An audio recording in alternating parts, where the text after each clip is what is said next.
morning, everybody. Yes, it is the Real Network and the Gareth Cliff Show and Leigh-Ann Mole this morning. Isn't that exciting? Nice to see you, Ass. How are you? All good. It's treacherous weather out there for an old lady, you know? Goodness me. It is treacherous. I'll tell you what, there are a couple of things you already mentioned. First of all, she walked in here just drenched. Wettest I've been in years. And you said, and this is true, when you drive in Johannesburg and it's not light yet and it's pissing down and there's no rain, electricity. And there's no electricity. And there's potholes. And pedestrians. And there's that sheen of Reflection. the water. Yeah. It's just a disaster. Like, you really are just guessing. Yeah. You're like, oh, Lord, Jesus, take the wheel. And you just hope that the pedestrians know that you cannot see them. Yeah, well, it's like, I'm going. I'm afraid today's not a good day for pedestrians. It's just, there's going to be some ugliness. Try and not make it about you, okay? Yeah, you can't see those dotted lines. You just kind of put them somewhere under your chassis and go. Jesus. It's unbelievable, right? I mean, the amount of rain that we had last week on Wednesday, I drove home in and I was pretty much aquaplaning almost all the way home. That's the thing. And I suddenly thought, yeah, well, I've had a good life. It's been a good run. I was like, well, you know what? You've done okay. If you were in your 20s, you'd be like, I've still got my whole life ahead of me. Well, yeah. I was like, I don't want to die. No, but I mean, it's not a bad run. If just the right amount of water and that oily stuff on the top of it, that maybe it's just not my day. Yeah. Anyway. Made it. And this morning made it. So we're here and we're with you, and just drive safely when it's your turn later on. Cape Town has also had a shit weekend. Did you see all that fire and wind? And what a disaster. It's like, you know what? I thought Durban was shit, but actually... You know what it is? It might survive. We said last week that Durban was shit. So... It might survive. Might be the one that lasts the longest. Listen... Cape Town, you have my sympathies. I saw people dealing. Did you see the wind blowing those cars off the road? Before Huguenot Tunnel. Oh, now that's... my God. Are those for real? Yeah. That's real. I used to drive from Cape Town to McGregor, and that exact spot is a very high up bridge, just before the Huguenot Tunnel. And sometimes there were trucks parked on the side and their wheels were lifting up. Oh, my God. Yeah. Horrible. Hectic. If you've got any height on your vehicle at that spot, you're screwed. No. That really freaked me out. I was like, no. This doesn't seem like, this should not be happening. Yeah, it's crazy, man. Anyway, so if you're putting up with all of that stuff this morning, it's quite a lot to deal with. And I feel for you because it's not cool. What else? What else happened? Oh, I had the squirts on. Oh, you did? You were excited about that? Well, of course, because you lose weight. I thought just because everything was working and you were still alive.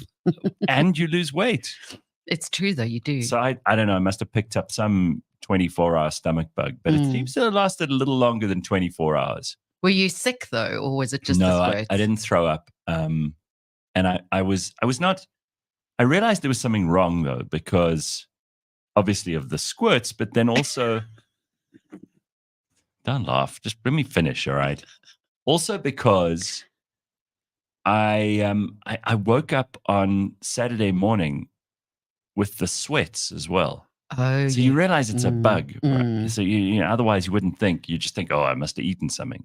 It's trying to get out of you in every way possible. So I made it, but and I had to go. I went to this Nora and Pure festival with some friends of mine, and that was at 3:00 on Saturday afternoon. So I was thinking, I'm not going to make it until 3:00. Oh, yeah. I need some extra recovery time, but I made it. And I'm very proud of myself for that. I got it right. You didn't have to use the loo while you were there. Oh, hell no. I'm not going to do that. No. So it was successful. All under control. Everything went according to plan. I'm very pleased with the results. And I have to say, there's this guy who I met probably about 6 or 7 years ago.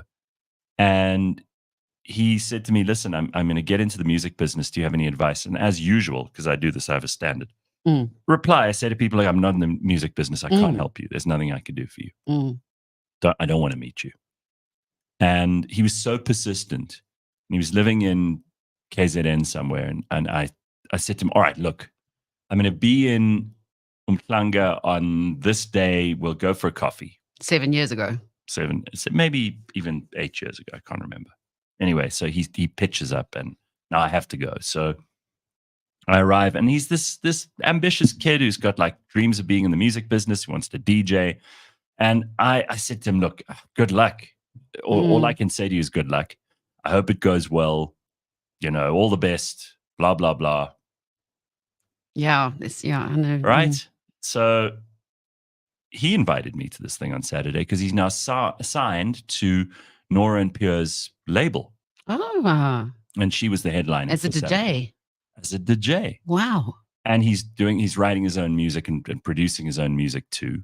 And he's doing really well. His name is John O'Stephenson. He's from KZN. His dad was there, which was really cool. You know, because I said to him, you know what's awesome? I was feeling a bit philosophical. I said to him, you know, forget about the fact that I am seeing you doing what you promised you would do so many years ago. But it's that your dad can see it. Because for a guy, and I'm sure it's the same for girls, but with guys for their dad, there's something really special about your father seeing you doing something that you had an ambition for when you were a child. There's something really special about that, which I don't think really counts for anything else. It's a legacy, heritage, spawn thing. It's amazing that he's, you know, not many parents would be supportive of someone who wants to be a DJ. So that in itself is great. Well, there's so many people who want to be DJs. God alone knows why, because it's not anyone can if you're dedicated enough and you have enough talent. But that's true for a lot of things. But what I'm thinking is really cool is there his dad was sitting watching, and his dad must be, I don't know, 60 something. Yeah. And he was standing in the crowd with all these like people who were just jolling. Yeah. and filming it. And I thought, wow, you know, that's really special because for a lot of guys, you either do achieve success or fame or fortune or, you know, a state of some desirability in society, some status. But your dad is no longer around.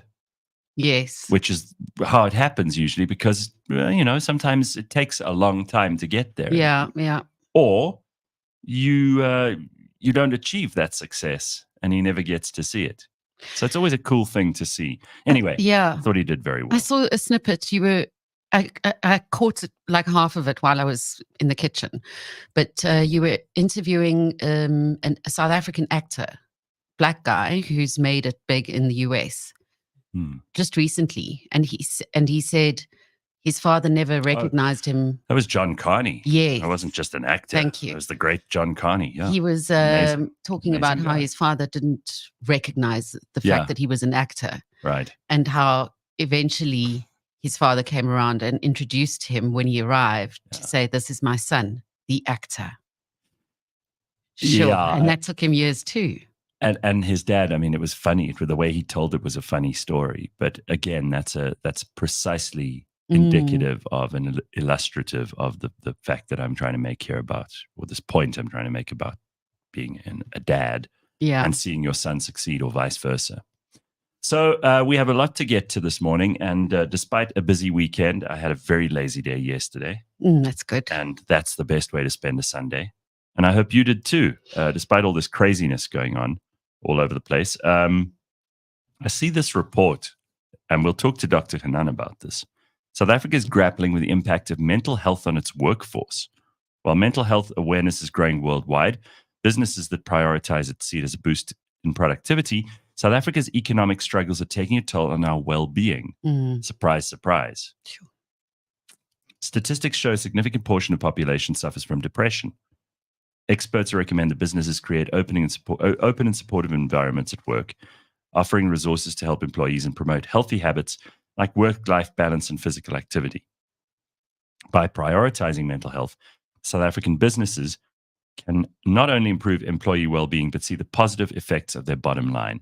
According to the South African Depression and Anxiety Group, SADAG, 1 in 4 South Africans has depression, with employee absenteeism due to depression costing the economy 20 billion rand annually. Yeah, you see. And That's a lot of money. You mentioned work-life balance. Yeah. That's actually such bullshit. If you are working 8 to 10 hours a day, because let's face it, some of it's in traffic, some of it's on our phones, answering emails. That's not a balance. It's not a work-life balance. You can't call life driving, picking up children, cooking food, bathing. That's not a work-life balance. No. And you can't count there's that no stuff such as thing. part of your day-to-day, you know? No, there's no such thing. Well, I mean, here's an interesting point. Nico says in the comments, my friend died unexpectedly on Saturday. He was 28. As you said, you got to squeeze every bit of fun out of life every day. Well, that's it. And that's why, even if you're not feeling so great, drag yourself out of bed when there's an opportunity to go and see somebody do something amazing that you knew they would or thought they would or didn't years ago. Be there with your friends, have some fun. I mean, I left early. I'll admit that. I was out of there by like, I don't know, 8:30. So it's a good run. I did all right. Yeah. From 3 to 8:30, I squeezed some life out of that. And I'm glad I went. And I'm always happy if I'm spending time around people who I see are happy. In fact, I've realized like the thing that makes me the happiest, it sounds so trite, but I promise you it's true. I'm a happy guy. I mean, like you know this about me. And I'm very, very fortunate because I don't know what this depression that they're talking about is like. I've had it circumstantially, but I've never I've like woken up. You used to explain it to me, looking at the bottom of the pool and thinking, I just want to sit there. Yeah. I mean, I've never had that. So the thing that makes me even happier than I am, which is to take things to a pretty sublime level, is to see the people I care about having fun and the people I care about being happy.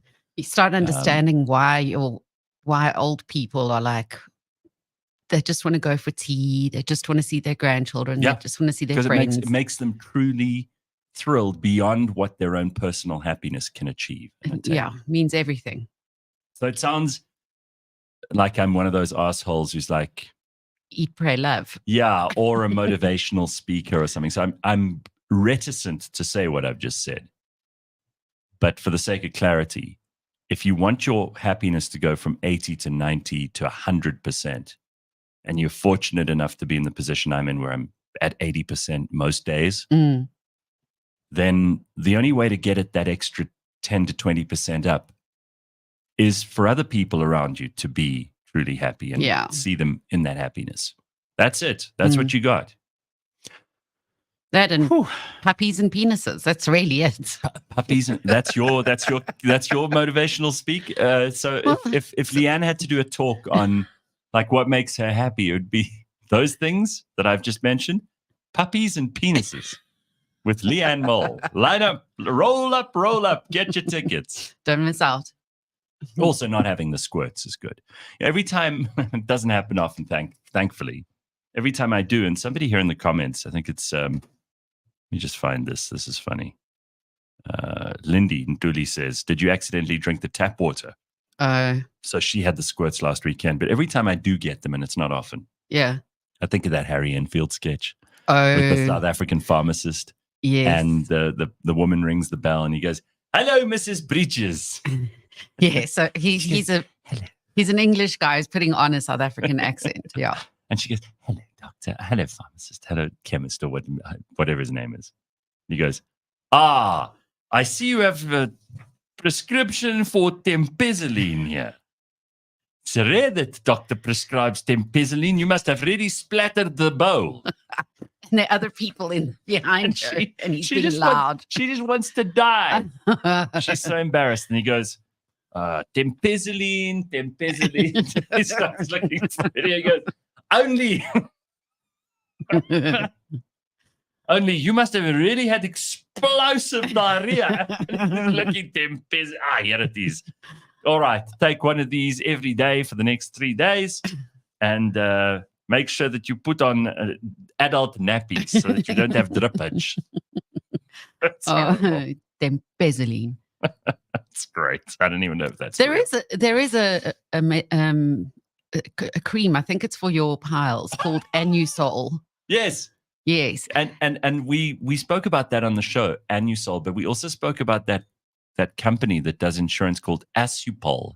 And I confused the two in my head. So I think, wow, that asshole Piles company's doing so well because see they're building in like Menlyn and Pretoria. I'm like, Jesus, that's a lot of building to be built from the profits of Pile Cream. And then I have to remember, no, it's not. It's a different thing. But I heard Anusol sponsoring something random just recently. And it's almost like they're becoming mainstream. They're sponsoring something? Yeah, they're actually like proudly sponsored by Anusol. But do you pronounce it Anusol or Anusol? Anusol. I don't know. That was the conversation we had about that last. I think it's Anusol. But listen, Anusol's marketing team is putting itself out well there. Done, guys. Taking all the risks. You're like Piles. You're getting out there. Yeah. Oh my God. If you're feeling down, watch an episode of Curb Your Enthusiasm. Pretty good. Well, apparently, I might be wrong on this front. You might have to correct me. I think the last episode of the final season was either yesterday or it's this week. Oh. Yeah, and then because I watched the first 3. They were okay. Mm. I like them, obviously, because I like Larry. But I can understand if you'd never watched Curb Your Enthusiasm before and you watched those 3, you'd think, what the hell? Because now we're so deep in, right? Yeah. Anyway, I decided to take a break from it because I want to binge the last ones, which I may do this coming weekend. And then I'll want to talk about it. But wow. Mm. Police insurance is kind of like putting cream on your piles. Oh, so that's what Asupol is. It's police. Policy, maybe. No, well, that's what it stands for, yeah. Policy insurance. Something like that. Loperamide is for a runny stomach. That sounds rough, Uthman.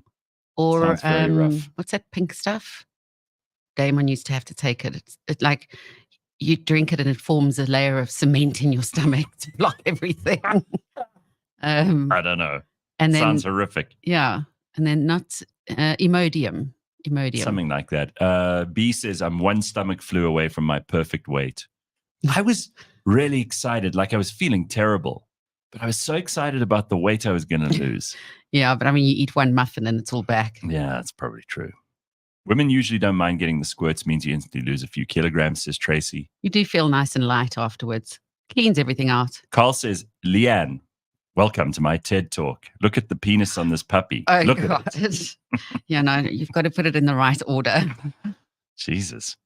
Wow. That's why business owners, according to that mental health stuff that I spoke about just now, need to have stress monitoring machines. So at the end of the day, any employee found to be stressed will be fired. Oh. Jeez, I thought we were on a good trajectory. Get rid of them so they don't cost you money. I'll bring that up with Dr. Hanan. Can you imagine going for a stress test and if you fail it, you're going to be fired? You're going to fail it. I think that would be fine. In certain jobs, you don't want depressed people. And I mean this. I'm like not as being, a pilot. Yeah, I'm not trying to be, controversial or any of that stuff. Not an air traffic controller, somebody who's dealing with negotiations, hostage negotiations. You can't afford for that person to like lose their shit. No. You know what I mean? Yeah. So certain jobs I don't think you should be allowed to do if you're depressed. Pectrolite, yes, that is anything that involves carrying arms, I think as well. If you've got a gun on you. Or a torpedo or something like that. And like if you're in the military, you shouldn't be prone to depression. Sorry, there are other jobs for you, but that's not one. If we're going to treat it like the people who've decided that mental health diseases are diseases, I'm not going to argue. Yes. But if they are, then certain preclusions exist as a result of the fact that those are diseases. So you have been diagnosed with clinical depression. These jobs are no longer available to you. Sorry. But they would pick that up. I mean, they do such hectic psychometric testing. I'm sure they do. Some jobs they don't. Really? No, some jobs. Having said that, though, I heard over the weekend somebody told me they'd been for like 3 or 4 different kinds of tests just for the job that I can't remember what the job was that they were going for. No, it's any corporate job now. You have to go. Yeah, there's no more. Can you imagine the trouble I'd be in if I had to go? If you had to go for 3 interviews or something, you'd be like, fuck that. I would. But no, you do. You've got to go for like Hectic. 3 interviews. There's like Jesus. the meet and greet, and then this. Wow. Are you suited for the job? And then another one with psychometric testing. Who knew? Oh, A no, lot it's of work, crazy. man. And ain't nobody got time for that. Absolutely not. I don't. If you're joining us for the first time this morning, and there are a lot of people who are, we are growing higher and higher, like in the original Shaka Zulu. series. You must like and subscribe, please. I don't need to tell you that twice. Just get on with it and do it. Okay. I'm not going to make a thing of it because it's boring and uninteresting, but get on with it. Do it. Do it. Just do it. Another thing I wanted to talk about this morning, there's so much stuff. We've got Kurt Darren coming in later on. Very excited. Now, we haven't had Kurt on the show for some time. He's always good fun. He's one of the most beloved South Africans. He's just a lacquer guy. He's a good oak. Yeah. And we need good people to raise our spirits at a time approaching elections where people are very fractious and nervous, and the politicians are not making it any easier for us. So good that we can have someone like Darren on. Darren. Well, I'm saying it the way that a lot of people who are big fans of used to say. Darren. They never pick up depression on psychometric tests, says Uthman. You realize after your colleague is employed that they suffer from it due to absenteeism and mood swings. Oh, well, really, just... Carl says, in order to maintain 100% staff commitment of mentally healthy people, I immediately fire someone when I discover that they're depressed, which of course depresses them further. Yeah. I mean, just drives them off the edge of a cliff. But anyway. You know, would I hire someone if I knew they were depressed, if they were really good at their job? Would I?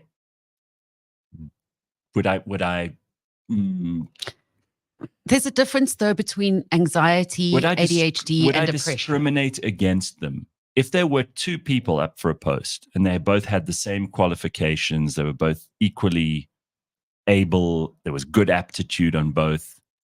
I like their, general productivity, proof of work, all of that shit. Would I discriminate against the depressed one? Yeah, I probably would. Okay, but now what if I told you that person, like many comedians and people in our industry, I know, who suffer from depression, yet they pitch up for work and they're happy at work. They take their depression home with them. Then it's a different story, right? So you mean they're only depressed at home? Yes. Can they switch it on and off? Look at me. How happy do I look right now? No, so I don't suffer from depression anymore.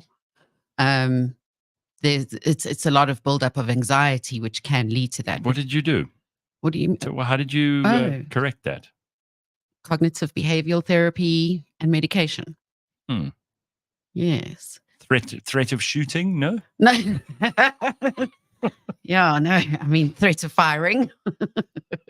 Well, yeah, I mean, again, if you don't know this, you don't have it, then it's very difficult to get your head around it because it's not a decision. You don't get out of bed in the morning and go, well, I've decided to be depressed today. Like it's an overwhelming thing, right? And it's got nothing to do. It was there before you woke up. Yeah. It'll be there all day or for the next 7 years of your life or forever. Yeah. You cannot. You just got to learn to deal with it. It cannot be solved by saying, why are you depressed? Because that you don't know why. It's just a hormonal thing. So stupid. I know, really. it's so like stupid. That stupid diabetes and stupid cancer and stuff. No, I mean, do you think that there were people always who were predisposed to this? Oh, 100%. 100%. It's as common or as disease-ish as cancer or diabetes or anything like that. Or, birth defects, things that happen in life. It's always been there. Yeah. I think a lot of depressed people, says Hamin, are really good at their jobs. Their work becomes everything to them.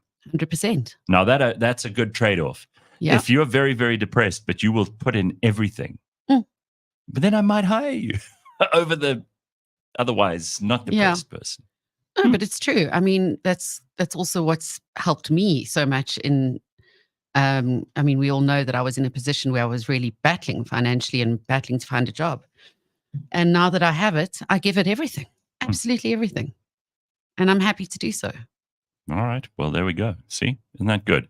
Gareth, can we get Kim Anami on the show, please? She's a vaginal weightlifter. What, she lifts with her vagina? Okay. Sure, if we can find her. Help us. Help us track her down. That sounds like a truly interesting person. Sure. Let's move on, says Prop Agenda. This is depressing. Yeah.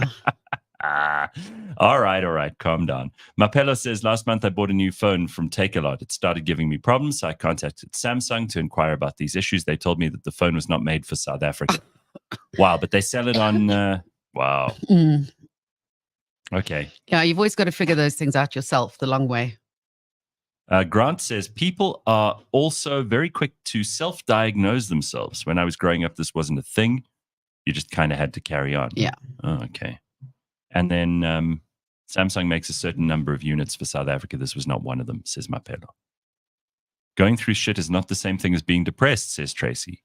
So many don't realize the difference. Yes. And also, good point. Well but put. like I said earlier, there are lots of things now that were misdiagnosed as depression before, which are different. In fact, depression is not as common as it was before because we've realized, oh, it's not depression, it's anxiety. Oh, it's not depression, it's ADHD. Yeah, but you see what's made it complex.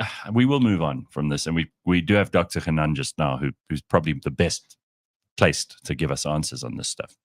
But there are a lot of kids now who they claim this as part of their identity. We've spoken about this a lot. You know, being depressed or being anxious is part of their personality. It's like, this is what makes me me. And I'm like an emo thing. Yeah, and that's just like a goth thing. It's so bad. It does the same thing as a fake rape allegation does. Is it makes the people who've got serious problems seem trivial, and the people with trivial problems seem serious, and has the effect of just making people numb to both. Not a good idea.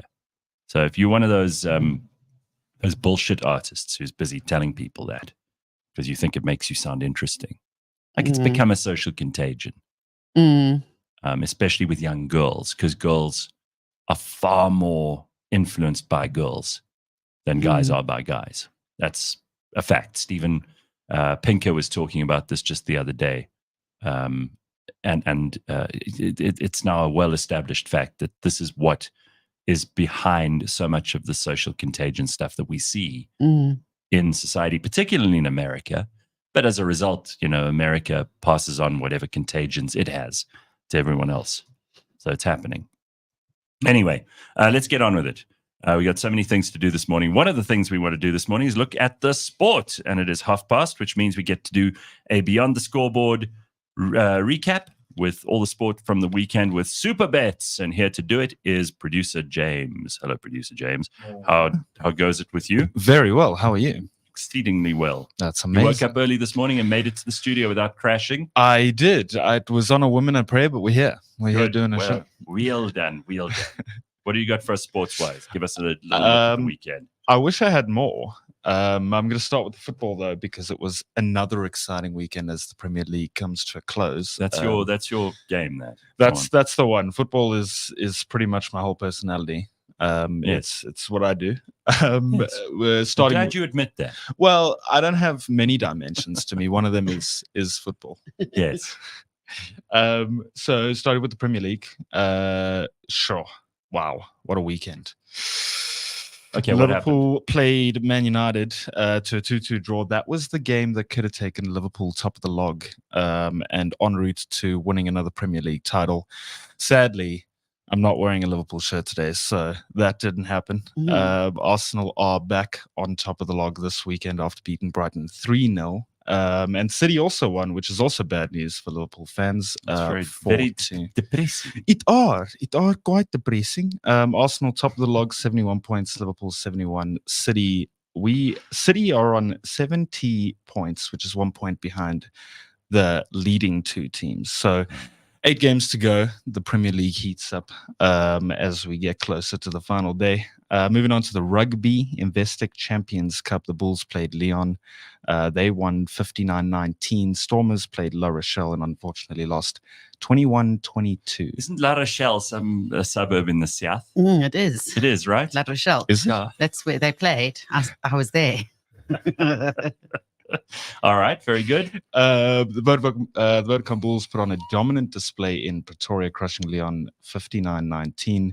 The win propels them to England next Saturday for a top 8 clash in the Investec Champions Cup against Northampton Saints. Sorry, that's reminded me real quickly. Leigh-Ann, you were speaking about Anusol earlier. Yes. There was very popular Anusol. There was I'm not sure if it was a spoof. But a couple of years ago, there's a football team that announced a sponsorship with them. And the branding across their shirts said, See, now that's their marketing team doing good again. Well, I think that's very, I commend that. Yeah. Thinking outside of the box. Yeah. I mean, stuff being private and your medical privacy stuff, just bring it all out. Yeah, right. Don't make people embarrassed. Let them tell these Be proud of your piles. Right. Be proud of your piles. Very good. That's what we're here to do, make people feel proud of their piles. So back to the sport. Meanwhile, the Hollywood Bet Sharks were also quite impressive this week. We could have said the Anus All Sharks if they'd only sponsored them. You see? Missed opportunity there. Yes, sorry, go on. They won 47-3 at home against Zebra Palmer. They've also set up a quarterfinal game next week in the Investec Champions Cup. The Hong Kong Sevens also happened this weekend. New Zealand, I don't think they were pleased with us and what we did at the Rugby World Cup. I don't care what New Zealand feel. That's also fair. I don't care about them at all. I have no care for New Zealand. Have you noticed? Should I leave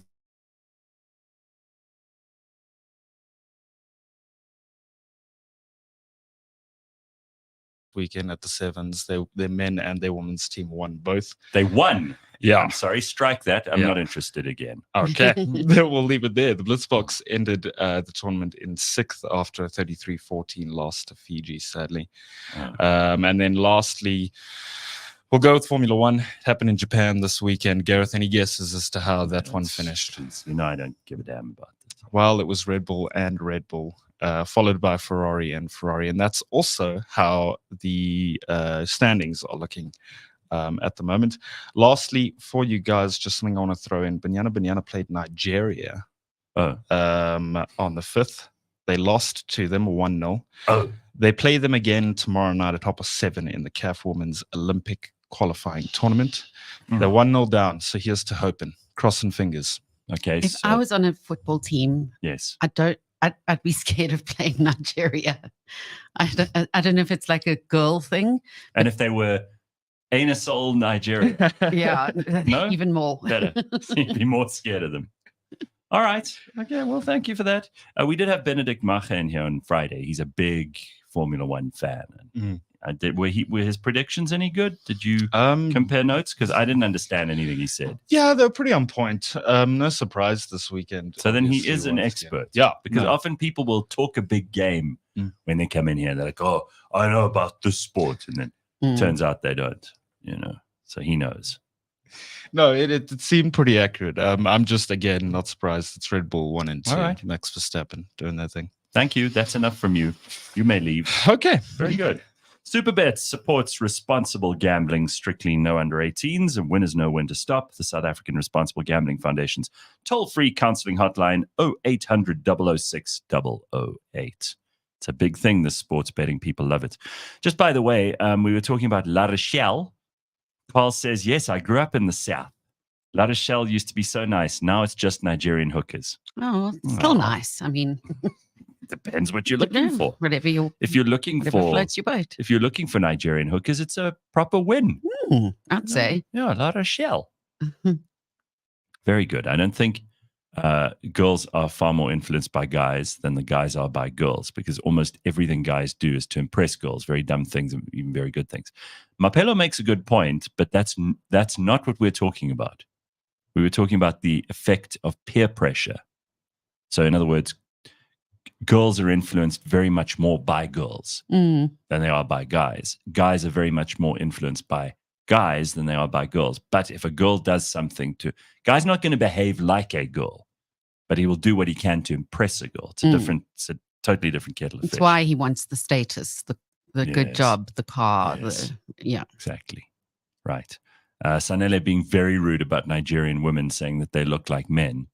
Makes sense, ass. Very rude. How rude. Extremely rude. I'm going to send a couple of the Nigerian women that we have hanging around the studio here. I'll send them to your house Sunday. Yeah. Excellent. Get ready. It's going to be very exciting for you. All right. Well, we're going to check in with Dr. Hanan in just a moment or two. You had some things on your agenda which are worthy of getting some attention. Apparently, there's a teen student who was named the world's youngest billionaire after earning £125,000 a day since she was born. A day. What an industrious child. How did this child become so industrious? And how can I have a child like that? It just makes you not really feel very successful. But Sure. yes. So she's currently at university. She's already amassed an absolute fortune. At university, how old? She's 19. What did she start doing that made her rich immediately? So she's been raking in this kind of cash every single day since she was born, almost 20 years ago. Doesn't seem fair. Yeah. She has amassed a $1.1 billion fortune. How? So she's the heiress of inherited an money. electric machine. No, so not inherited. Of an electrical machines company named WEG, W-E-G. I'm not So sure. far, it sounds like inherited, but okay. She has a stake in the company. Oh, Okay. She's been earning around 120,000 to 125,000 pounds a day. Lives with her family in Brazil. She's been named the world's youngest billionaire by Forbes, alongside names like Taylor Swift and Rihanna. Her sister is also mentioned on the list. She's 26. They both own about 3% of the company. Older cousins also on the list. so that's inherited then.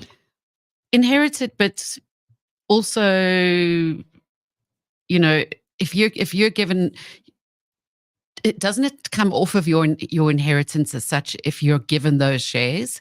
So let's say, yes, you can have these shares, but your wealth is not accounted for if it's not inheritance.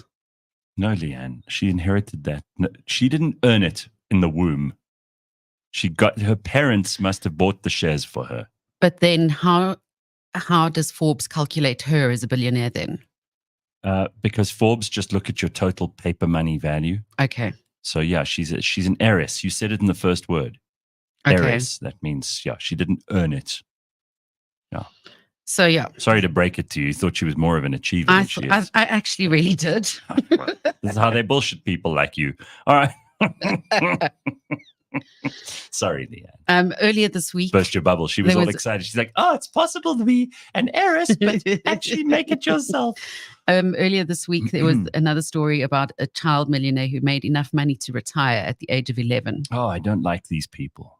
Mm. I don't like a child billionaire or millionaire. And I that don't was like it. was from selling toys, making £110,000 a month. Sure. Selling toys, huh? Okay. All right. Well, that's nice. We'll Nice just carry to- on going to work. Yeah, that's exactly what I was thinking. Is like we'll just keep on slogging here, everybody. Wake up in the morning, get your work done. How come we are so poor? This huge reaction, as I like to call him.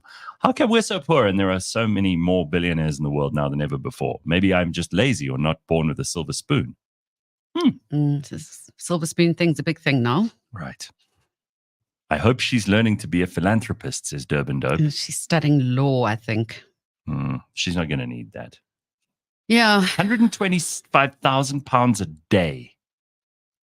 She's not going to need... Look, the point is, unless she is just a wastrel, and I doubt very much that this is what she would aspire to, it's not guaranteed. It must be really hard to find the aspiration to go to and motivation to go to varsity and study when you come from that. I just think it's got nothing to do with how much you have or don't have. You either want to do things in your day or you don't. Some people don't want to do things. They have an inclination to laziness. Mm. They would rather wake up late, traipse around the house in tracksuit pants, even if they have all the money or none of the money. That's common across both categories, right? If you wake up Yeah. and you're in absolute poverty in some rural place, you literally live in a shack or a rondavel, And someone offers you a job. and you're like, nah. And that's very true.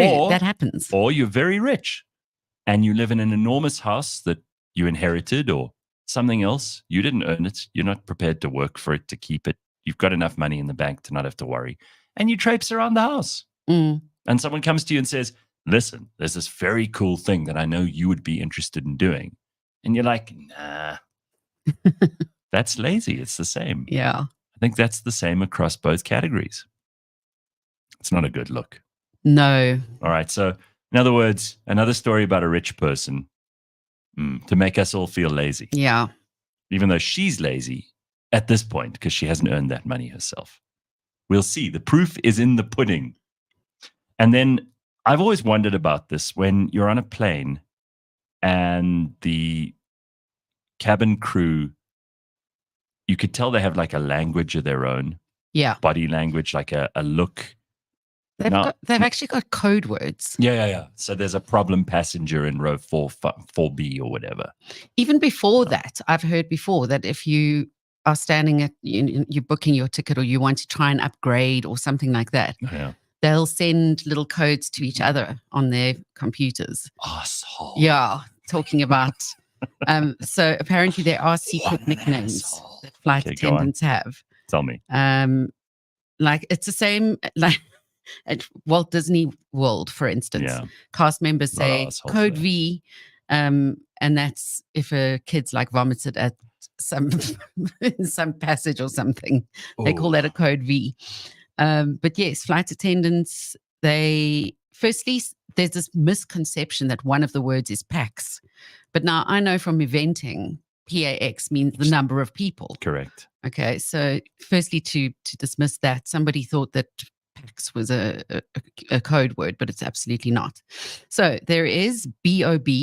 What does that mean? And it varies. The Big meaning. old breasts. Old breasts. It's not that? Oh. It's actually, it comes from boyfriend on board from the flight stewards. Like it means there's a potential husband on board or a potential suitor. Those sluts. Someone yes, who's really attractive. They would say, no, there's a BOB in 42. Are we civilians meant to know these code words? No. Oh, so we've discovered them. This is very helpful. So BOB. If someone says that, it doesn't mean big old breasts. It means boyfriend on board. So it's when two of them will be nattering to each other. Yes. BOB. Yes. You know, they want some dude on board. They also call them rafties.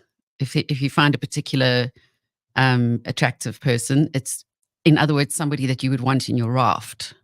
Oh, that's dark because that means that the plane has to crash. Yeah, exactly. Rafties. So the one thing that you don't want to be called is a Philip. Oh. Which is pretty much the opposite of a BOB. It's a very bad passenger. A Philip. So an anonymous flight attendant blogger revealed that the nickname is reserved for particularly bad passengers. If you're labeled a Philip, you've done something wrong and should probably expect to get bad service for the rest of the flight. So the name actually originated from the term pulp, which is passenger I'd like to punch. Oh, wow. Okay, so there's the Philip. You're a Philip. Yeah, it's changed over time to become a bit more subtle instead of a pulp. That's very cool. That's good to know. Any others? Screamer. Oh, then we know what that is. It's pretty straightforward. It's actually just looking for an upset passenger. Like, look out for screamers. This is what's going to happen if you have a screamer. Okay. Someone who's just really having a bad day and making everybody else's day bad as well. Horrible people. There is something called a crumb cruncher. Oh, God. That sounds bad. And that's supposed to be like a cute, alliterative way of referring to kids. A crumb cruncher. Yeah. Doesn't sound very cute. So instead of saying... It's like one of the giants from the BFG by Roald Dahl. A meat crunching crunch muncher. What did you call it? Crunch muncher. A crunch. Crumb cruncher. All right. So, in other words, before when you have your meetings, before you when you look at the flight,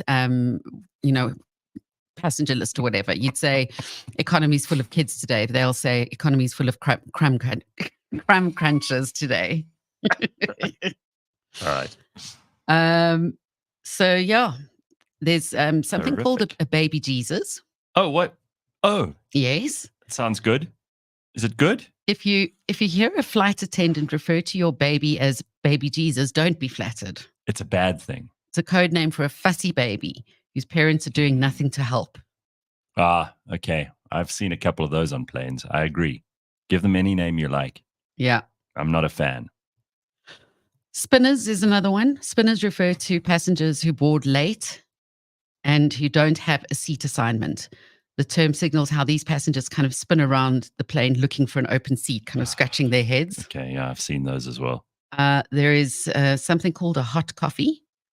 What's that? If you hear a flight attendant say hot coffee followed by a seat number, they're saying that passenger in that seat's a hottie.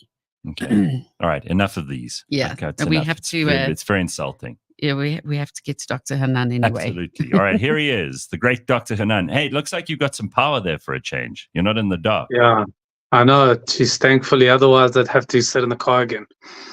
I know. How embarrassing. But here you are, the great psychologist, Dr. Hanan.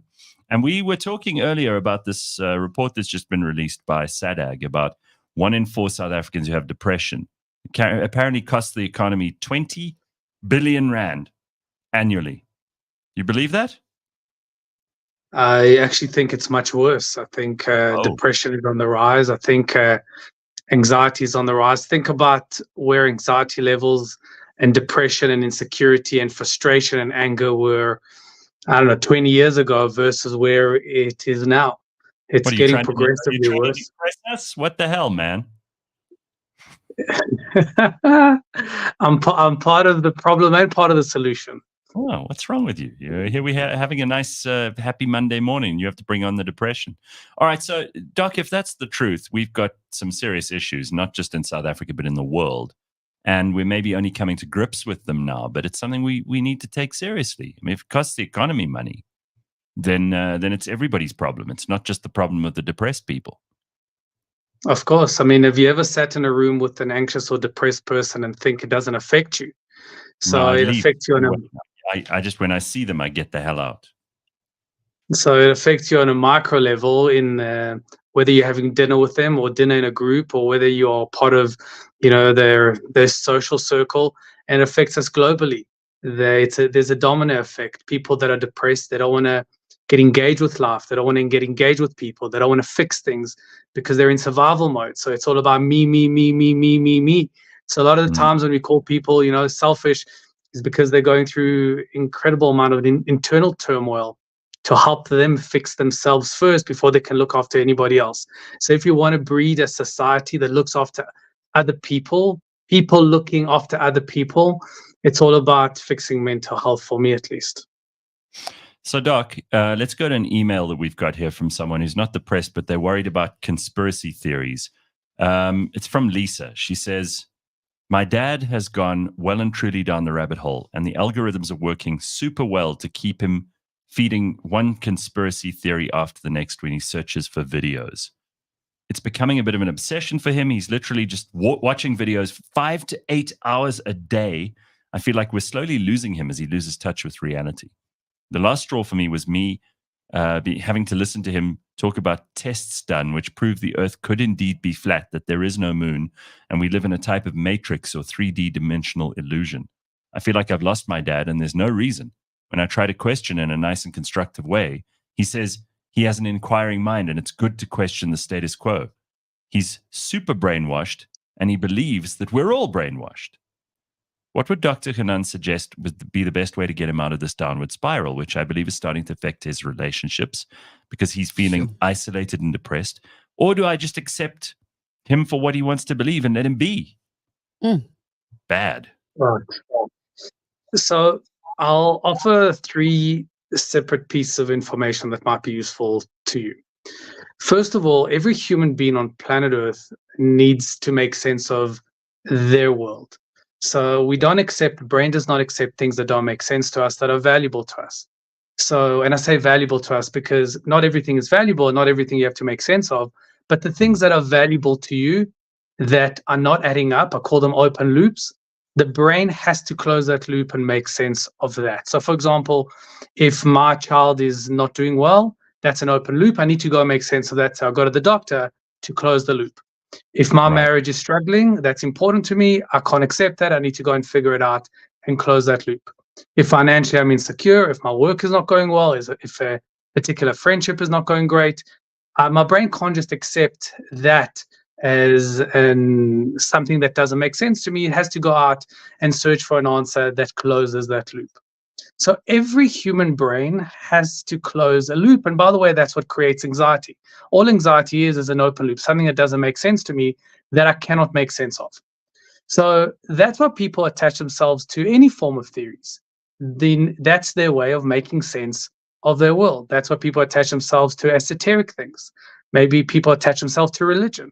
Maybe people attach themselves to storybooks or learning new things or engaging with mentors. And by the way, engaging in cults as well, because that entity helps them close a loop, helps them make sense of a world that does not make sense to them. And conspiracy theories are no different. People attach themselves to conspiracy theories because they offer a solution. They offer an alternative to this does not make sense to me. So it offers them an answer to a part of their world that they deem important that suddenly makes sense to them. The problem these days, compared to 20 years ago, or 30 years ago, 40 years ago, is the access to data and information. So now if you want to close the loop with anything, you can type on the internet why eating sugar is good for you, why pornography is good for you, why doing drugs is good for you, and you'll find a blog by a scientist from Harvard that says and justifies exactly what your bias is, that closes that loop for you. So it's very easy to go down the rabbit hole and actually search and keep on searching and searching and searching in a world that really doesn't really close the loop. And that's what, by the way, that's what social media does. It almost closes the loop. It promises that it will close the loop in the next clip, in the next swipe, in the next. Yeah, so it almost does it for you, but it says, oh, just one more click and you'll get the answer that you need. So you click again. And it goes, no, you're almost there. Just one more click. And you click again, and that's how the cycle continues. And that's why her dad searches for 8 hours and 10 hours a day. And that's why the little kids these days, it's not uncommon for them to be on the laptop, on the computer, on the cell phones for 12, 13, 15, 16, 17, 18 hours a day, because it's almost there. I'm almost going to close a loop, but it's not yet there. So what is the solution? We got to see this problem as an addiction, because that's what addiction is. Addiction is an open loop, and the drug offers me an opportunity to close the loop. And the drug closes the loop, but then it opens again. And then I need to chase it again and again and again. But every time I chase it, the hit isn't quite as satisfying as the previous one. I've got to do more and more. So her dad, it didn't start with 8 hours. It started with 30 minutes. And then it went to 45 minutes. And then it went to an hour. And now it wasn't satisfying enough. And now I turned to 8 hours. So my suggestion to her is to see her dad's addiction, or her dad's need to go down the rabbit hole of conspiracy theories, as an addiction, and to treat it as an addiction. And she might not have the power to control it, but he should certainly, or they should encourage him to go and seek professional help on how to get rid of, or how to let go of this addiction. Sure. It's really interesting. Hadn't thought of it like that. I wonder. It's also like a dopamine hit for him.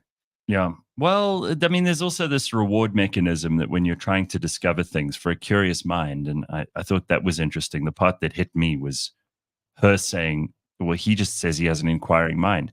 When I was a kid, I would read encyclopedias obsessively. And it was because I'd find something in an article about, some wild animal that they discovered in the Amazon. And then there would be a word in there that I didn't understand. Then I'd look up that word. And it's a kind of rabbit hole too, but I was led to believe that there was nothing unhealthy about that. you're saying if it gets out of control and you have this open loop and it leads to obsessive behavior, that is an addiction. For sure. So Gareth, even let's take your case. So for example, imagine you're reading something really interesting about a wild animal or maybe a far away place that nobody's discovered, and you're reading and the last sentence says, and this wild animal is known for, and then you turn the next page and then it starts, it goes, and this wild animal is known for, and you can't just get an answer, and you keep on turning and turning and turning, and this encyclopedia, this book just does not give you the answer that you want. So what you're going to do is you're going to buy another encyclopedia and another book and another book, and before you know it, your whole world is filled with trying to figure out this one last missing piece that's been eluding you for, I don't know, however many years. And that's what an addiction is. It just doesn't close the loop, and it entices you to go and search for more and more, because the next page, the next line, the next hit, the next shot is going to close the loop for you. And by the way, it becomes, that's not the issue, and the addiction is not the issue. The issue is how it starts taking over your life. So in the analogy, in your case, imagine now your whole room is filled with books and you got no space for a table and a chair, and suddenly your kids can't come in, there's no space for your bed, now you're sleeping on the floor. Now when it starts taking over your life in unhealthy ways, that's an unhealthy addiction. Having a healthy addiction, in inverted commas, is beautiful, because you keep on closing loops, moving on to the next thing, enriching your life, enhancing your life, moving forward, progressing, getting better. That's wonderful, and has only positive effect on everything else in your life. If I go to the gym 1 hour a day, that has a positive effect and a domino effect on everything in my life. Yeah. But suddenly when it starts taking over my life and affects my marriage and my health and my relationship with my kids and my work, then it becomes a problem. All right. Well, I'm dangerously close to this kind of obsession then. That's what you're telling me. I mean, I got to watch myself. All of us do. But I mean, the internet has made these kinds of unhealthy obsessions available. Absolutely. And people can do it while they're lying down. They can do it while they're sitting up. They can do it at work, at home. They can do it while they're driving a car. It's obviously not a good thing in that respect. Yeah. But back in the day, Gareth, I mean, if you had to go and read something about an interesting animal, you'd have to get out the house. You'd have to go into the library. You have to go to your school's library, the public library. You had to go and engage with the real world, ask a real person about what they know about these things. These days, you can do it anywhere at any time, and the information, how do you know even if it's credible? But the accessibility to data and information is what enriches the cycle of open loop, closed loop in unhealthy ways.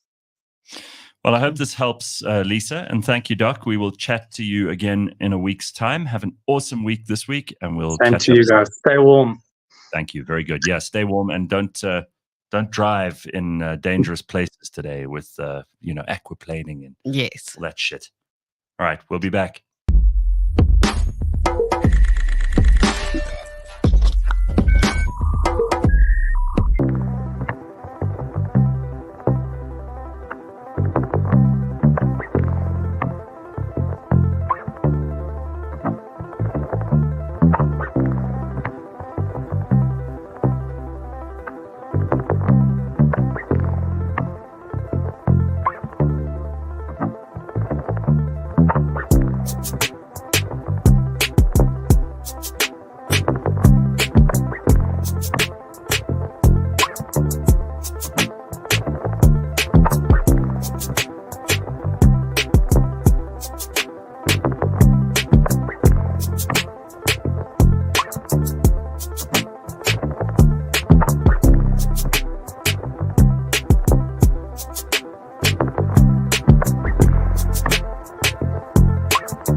go, and we are ready to keep you company for the rest of your day today.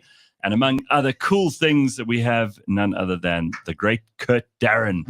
It's looking actually fitter and younger than anybody I've seen for as long as the gap between the last time I saw you and now is. So I don't know what you're doing. There's some kind of magic, some voodoo going on here. Look at the guy. He's looking good. Hey, Kurt, how the hell are you, man? I'm lucky, man. It's called Called what? a young wife and young kids. That's a big part of it, right? No, of course it is. You can't get old because you got kids and you have to play soccer with them. And all that kind of shit. And they all keep me young. My wife as well, full of adventures. You're looking good. They kind of don't know what's going to happen around the next corner, kind of thing. In other words, where we're going next week. Oh, right, because you're so busy. No, but not only that. Sometimes I just take them along. Like she found out last week she's going to Australia with me in August. That sounds a bit abusive. No, it's not. Go on. It's adventure. Yeah, listen, bitch. And to be honest with you, we're going to France. I live a life where I don't stress. I really don't. Obviously, everyone stresses in a certain kind of way, but I mean, the kind of way I've structured my life with music and everything, I don't stress. That's the key. You just told us the key now. Yeah, that's power, man. So how do you not? Because for most people who are listening to this now, they go, please, man, it's impossible. How do you not stress? So I'm in music. So everyone's always wondering when's the next big hit? When's the next, what you're going to do next, big show, whatever. Mm-hmm. And I kind of really just compete against my last CD kind of thing. I don't really see what's going on out there. I'm always aware. Sure. I'm aware of Beyonce's new track. I'm aware of a Bartu new track, whoever, I'm always aware of that, but I don't try and compete against that. But I just try and create my own trends. And I've been doing it for 30 years. I recorded my first CD in 95. So I'm chilled. Your Precious Love in 1995. Yeah.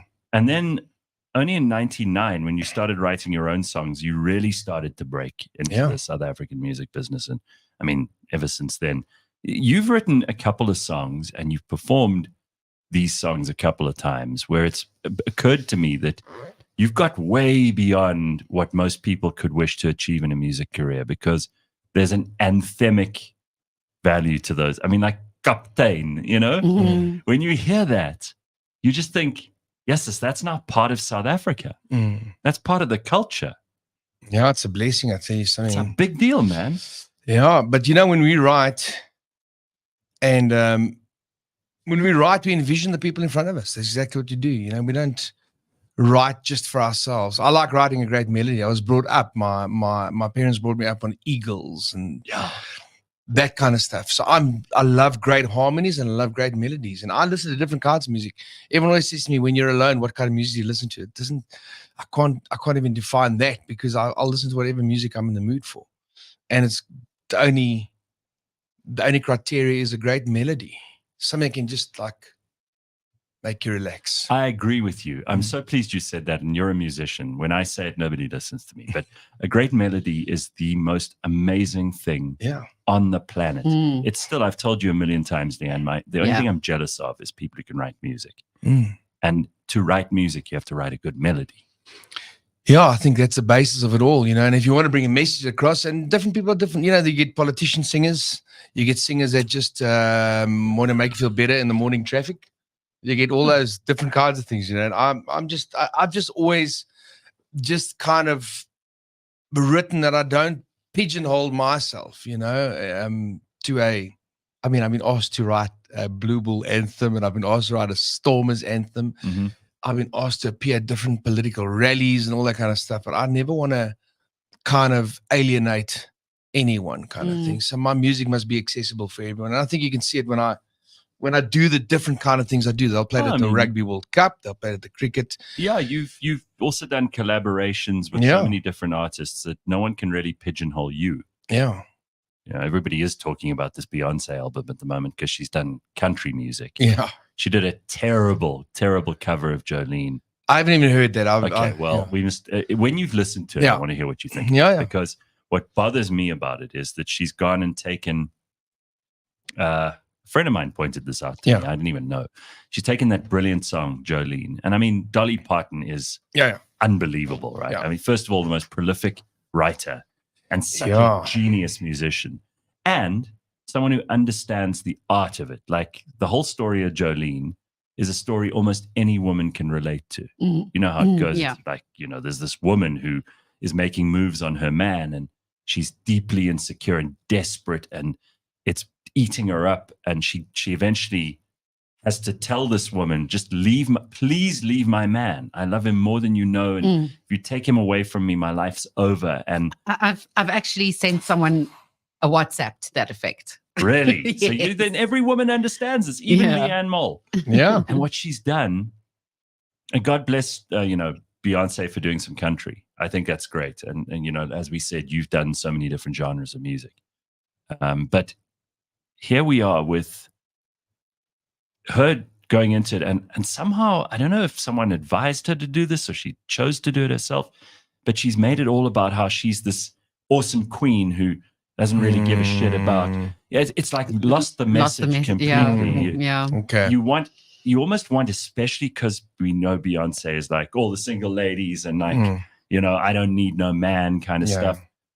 It would have been unbelievable to hear her being vulnerable like that. And humble. What an opportunity. But But Beyonce is completely incapable of humility. Yeah. She's just got not a shred of it in her. She's fairly uncreative. Most of her songs haven't been written by her. Yeah. So it just, again, I think here's a woman who's not artistically matured in however many, 25, 30 years that she's been in the business. Yeah. And then you will go and perform songs that other people have written, but you'll give it life. I mean, I've been to parties where they're only black people and they'll play your cover of Hambanawe. Hambanawe.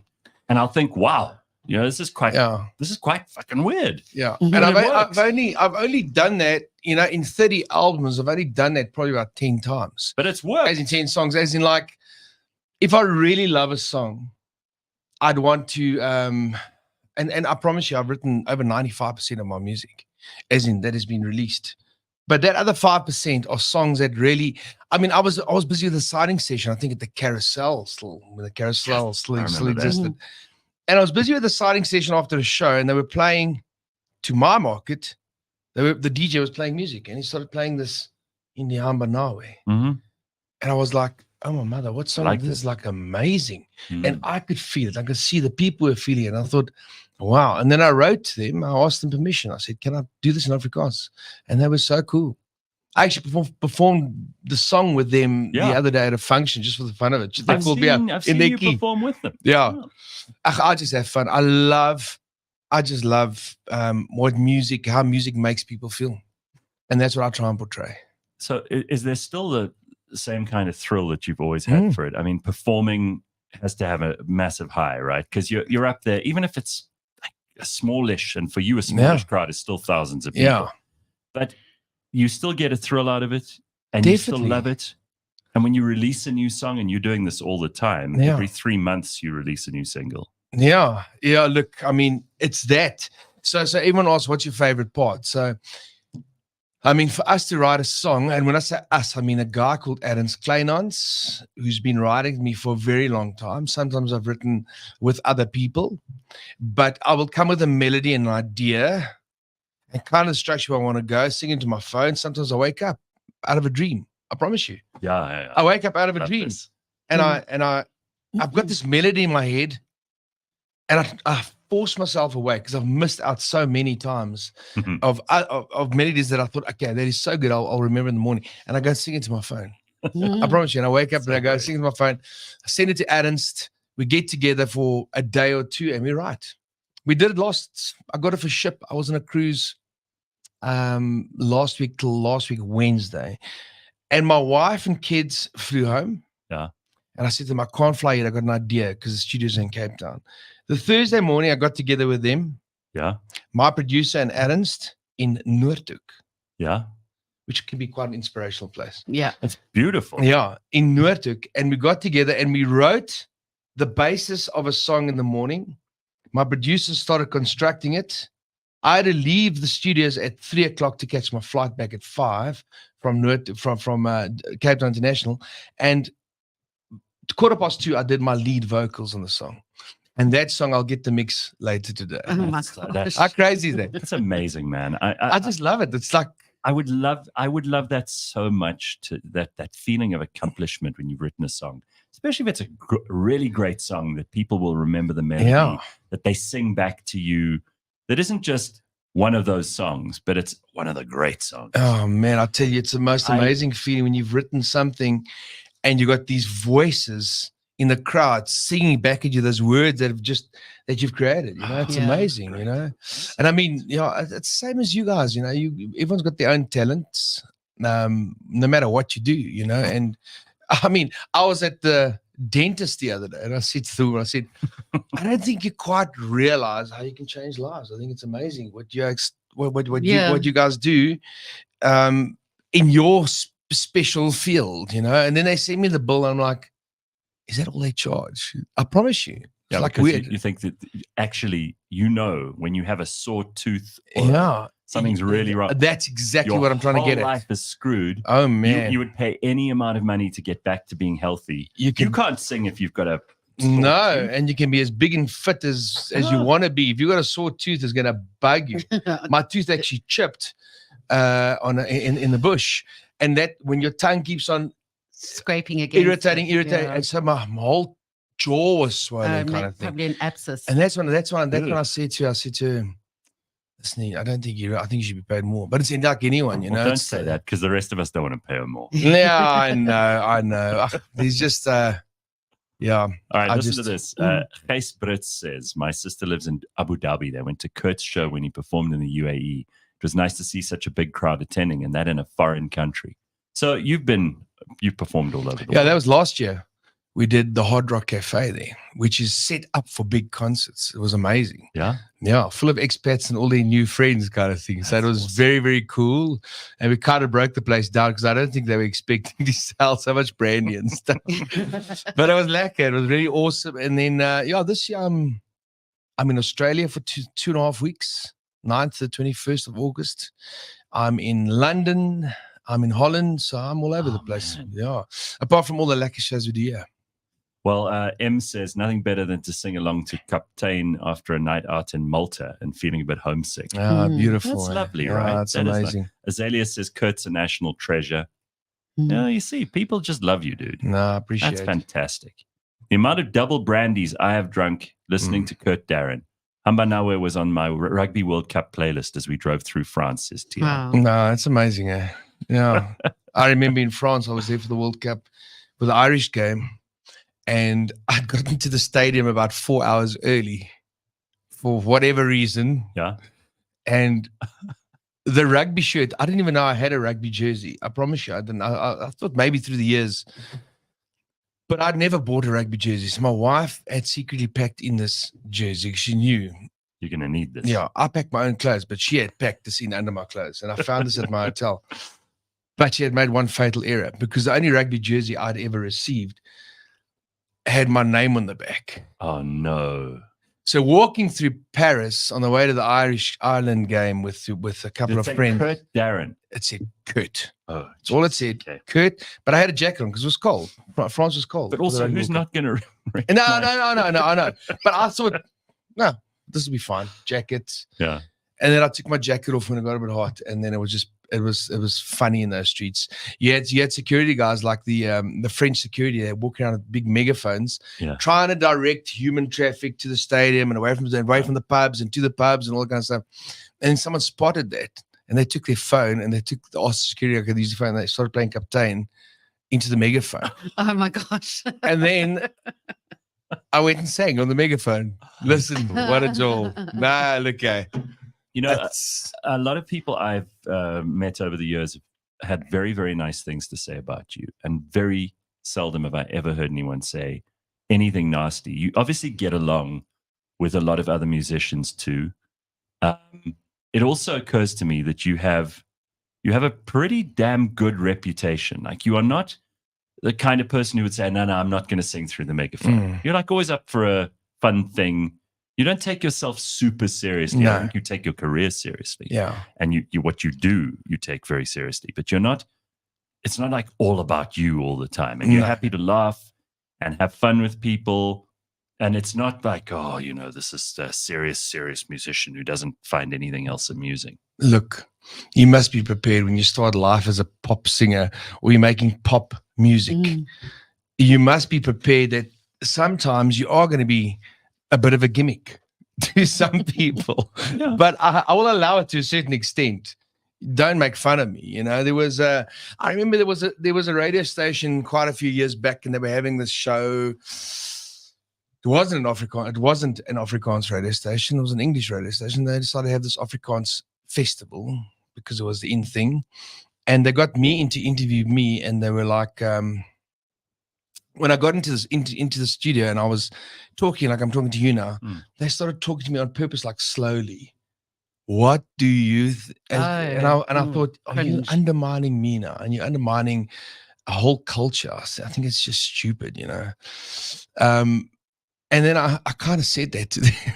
Good. I said to them, don't ever judge a book by its cover, because or anyone, anyone on the street or anything, because I think it could get back to you in a very negative way. And I actually pulled out of that show. Good. Because I was just like, out? I Good. just said, sorry guys, this is not for me, Yeah, good. If you guys have called me up for the wrong reason. But I've had other shows where you come on and they want to have a bit of fun, and you go with it because it's not harmful. It's fun, and if you are on a public platform, just be prepared for anything to come your way, and you can just handle it. Here's a nice comment too. Gail says, 2009, Kurt played volleyball with me and my friends on a cruise. We were fangirling all over the place. See, that's the kind of thing we do. Yeah, But volleyball, probably on an island. We have some funny things in this country. Afrikaans culture. The number of times I've been called a soti, and I'm like, actually, I've got Afrikaans family, but don't worry, I'm not. If it makes you feel better to separate people, that's cool. Do you get trouble from people because you're not English, you're not Afrikaans, Yeah, you're South African? You're not tribal about it. no, Some people are. no, I'm not at all. I'm a South African singer, completely, and in my body and everything about me is South African. But I'm not. I will once again not be pigeonholed, and I sing in English and Afrikaans. Obviously, mostly Afrikaans, because that's what I write a lot of English stuff as well. But the Afrikaans pop thing is my thing, the medley and everything. And that crowd, if they love you, support you. They are so loyal. Yeah. You have no idea. Just don't let them down. I think in any credit culture, where it's due. They are tremendously loyal, and they spend money on music. They do. Where a lot of people have found ways of not spending money on music. They do, and every weekend is a festival somewhere along the line. But I've found now in the last few years, it's changed completely to 20 years ago when I was in that. People don't try and go at me anymore. They kind of go, okay, he's okay now. But I he's think cool. you're an established part of. So they don't need to. I don't need to prove anything anymore, and I don't need to. I will stand up for any culture. I really will. I'm weird in that way, but I won't let anyone down my culture, which is Afrikaans. What, is it too loud for you, Leigh-Ann? No.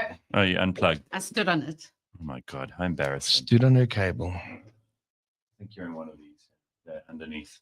Trying to help this poor woman. She's completely useless. Here's an interesting comment, though, and I think it relates to what you were saying now. Gareth says, I think that is what a lot of black people in this country feel when white people mimic their English accents. It's very uncomfortable. And if they were like trying to mock you, but they might not have realized they were mocking you. Obviously, you can decide you're going to react to that badly or happily. But you've got to be aware of these things, right? And this is I don't think South Africans are super sensitive about things. We're actually very chilled. We have a good sense of humor. Best ever, yeah. We are. We really are. We're only uptight. sensitive when other countries come for us. Yeah. Like, I mean, That's have true. you seen these incidents on TikTok where an American comedian will say something about South Africa? You'd swear that this person had, committed murder. The way South Africa comes for them, everyone, doesn't matter what sort of culture you are.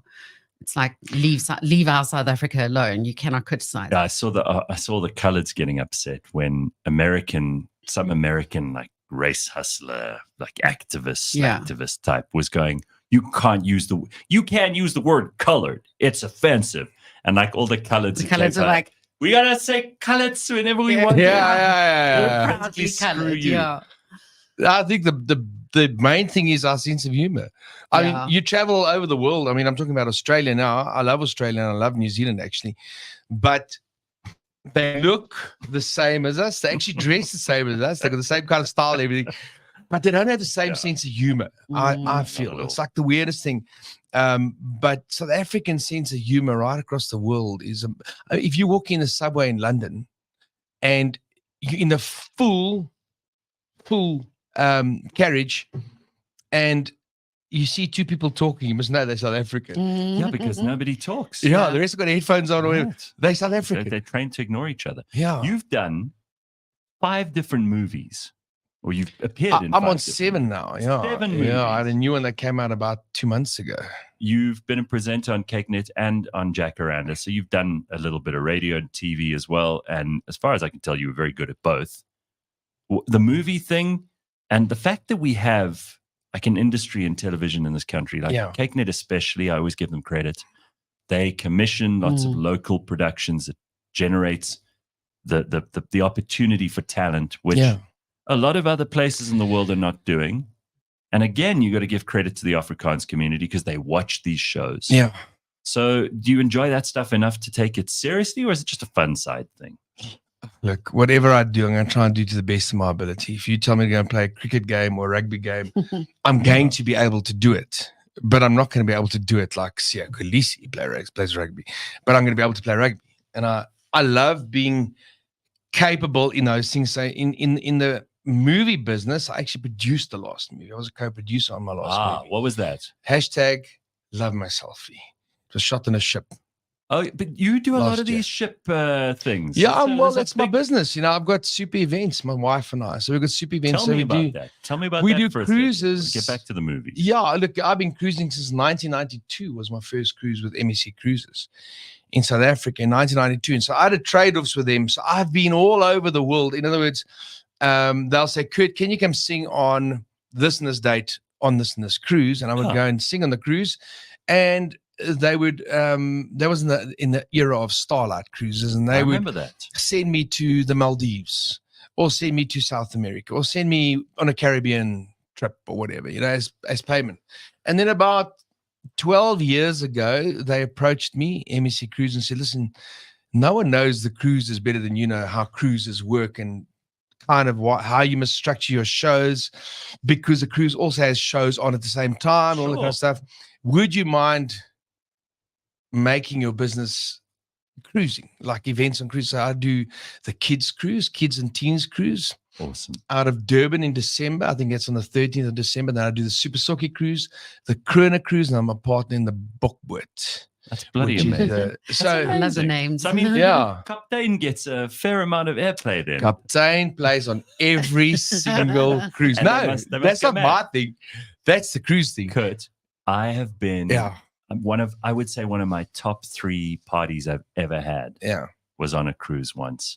I remember it was like the day after we'd been to some island, and it was that night we had a party where it started at, I don't know, 9, ended at like 5 in the morning. Yeah, because the ship, if you're on Portuguese Island, which I think Gareth's talking I about think now, that's the one, if you're on Portuguese Island, the ship stays anchored and only leaves at like 12 o'clock or 1 o'clock. So when it stays anchored, all those guys have their turn now to party, but they're not feeling seasick or anything like that. Yeah. And the ship is stable. So Gareth was part of that trip. Listen, I had I promise you it was one of the best parties I've ever had. I was DJing, but I was having such a and people, it's a funny thing, like when they're on the ocean, it's a different energy. There's something that happens there. So it's cool also that you can attract people to these things. Probably a lot of people would never have gone on a cruise if they hadn't known about it from you. Yeah. Yeah, no. Look, I mean, it's a culture, the cruising culture, but it's such fun. You must remember when you're on a cruise, there's no load shedding. That's the thing. There's no there's traffic. a feeling of safety. Yeah. Is it? Yeah. You just got to walk back to your cabin. Yeah. That's kind of where you got to go to. But the rest of the ship is there for you, kind of thing. So I'm not punting cruising. I'm just saying it is a great trip, and it's a nice, safe way to have a holiday, and it's a great family holiday. What do you think about this 9-month round the world cruise? Well, would you ever do something like that? Well, it's a long way off for me to the 9-month round the world And cruise. it is for very old people. Yeah. Look, you must know your Not company. necessarily. This one. Please, Leigh-Ann, you're already For thinking. 9 No, months. I'm following. There's a whole TikTok gang that's part of this. Yeah. They've all, either started their own TikTok accounts, or they've, just gone onto their accounts. And there are a lot of young people as well, just on this 9-month cruise. And they've sent a few celebrities on, TikTok celebrities, social media celebrities, not for the full 9 months, but for like 2 weeks or whatever. And I'm following the whole story. I mean, I know who's who, what status they've got on the ship. 9 months. If for you to be able to do that, to put your whole life on hold for 9 months, so you either have lots of money and no Look, they have responsibilities. to pay a lot, but so much is included. Your flights are included, for example. There's a lot. Okay. But the one difference in that and the local cruise is that with the local South African cruise is you're going to stop at a different port basically every night. Yeah. So that's quite lacquer. When you're stopping at Dubrovnik and the next, you're in Malta. They went to Antarctica. Yeah, no. So I mean, they'll have a whole itinerary set up, and I don't think they'll duplicate anything. So they're going to visit all these countries all over the world. You can hop on and hop off. Yes. In certain, so you can go on for 2 weeks in that part of the cruise, but there will be a certain segment that's going to be on for the whole 9 months. That's a pregnancy. The whole That's 9 months. They had a to, hell of a long time. you weren't allowed to go on it if you were pregnant. Yeah, but the food, that's the problem. I would be terrified. They to have to spend ran that out time. of wine at one stage, and they were between Antarctica and Africa. Oh my God. For instance, they just. I think what Kurt You get means though sick is of if you eat a lot. Oh yeah. Oh my mother. Unless you're very disciplined, you're going to the gym every day. They feed you like 7 times a day. If Yeah. you're doing midnight buffets, you're doing every single tea, and then everything is off a menu if you're not doing the buffet.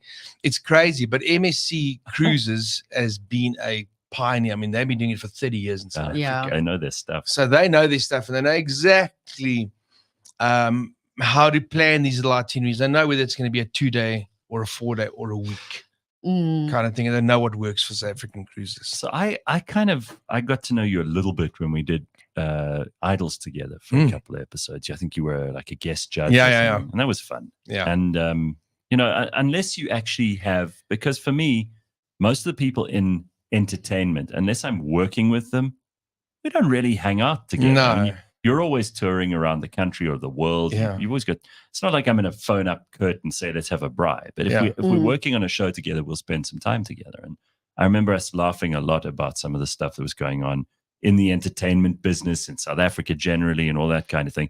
Do you have real friends in the business? Yeah, Gareth, it's funny you say it, because like when I see like someone like Gareth, it feels like I saw him like last week. That's kind of just sometimes the relationship you have with people. But in the entertainment business, I can be honest with you, we see each other so often at different festivals. I mean, like all the time. And there's obviously different, but the entertainment business is only so small. Yeah. You only got like probably about 30 artists really in the mainstream that'll be at every festival kind of thing. So then you will rub shoulders with them. But I do have a couple of friends every now and then that would come to my house for a braai, but not a lot. I've got amazing friends. I've got a great friendship circle. My wife always comments on it. Like a friend of mine opened a place in Nelspruit the other day, and four of us just jumped on a plane and went to go support him for the opening. So we do that kind of thing for each other. It's amazing. Sure. That is very cool. Yeah. And none of them in the entertainment business. None of them. So I don't think doctors are going to hang with doctors and doctors and doctors. Maybe people that studied with will become friends for life. As students, yeah. Kind of thing. Yeah. Yeah. It's so true. Obviously, there's, the entertainment business has a number of advantages. You can make a lot of money. You can do a lot of different things. People want to get to know. You get tickets to this, and you're invited to that, and all that kind of thing. What's your favorite thing to spend money on and to spend time on when you're not doing the work? Yeah, it's so funny you mention that. I had a wedding this weekend of a very good friend of mine, and I'd known it was his wedding for quite a while. But it was in Brits. Oh, yeah. It was in Brits in a beautiful, beautiful venue. Uh-huh. But for the first time, and this is going to sound so weird to some people, but it's just people invite us to places, to lodges and whatever. Sure. And they want us just to write about it. Well, they just want to treat us and say thank you for the music and whatever, Right. And I don't take advantage of that. I don't. But it happens when I do get an off time. It happens. And I had to actually go and book accommodation. Oh, yes. You haven't done that in ages. It was so weird for me. And I said to my wife, like, I don't understand. Okay. And it felt expensive to me. Yeah. And she said, and it wasn't like such an expensive place. It was a nice place, but it wasn't like a place I'd go to every weekend. Or holiday. But we had a booked place near Brits in this resort. Yeah. And we booked it, and it was so weird.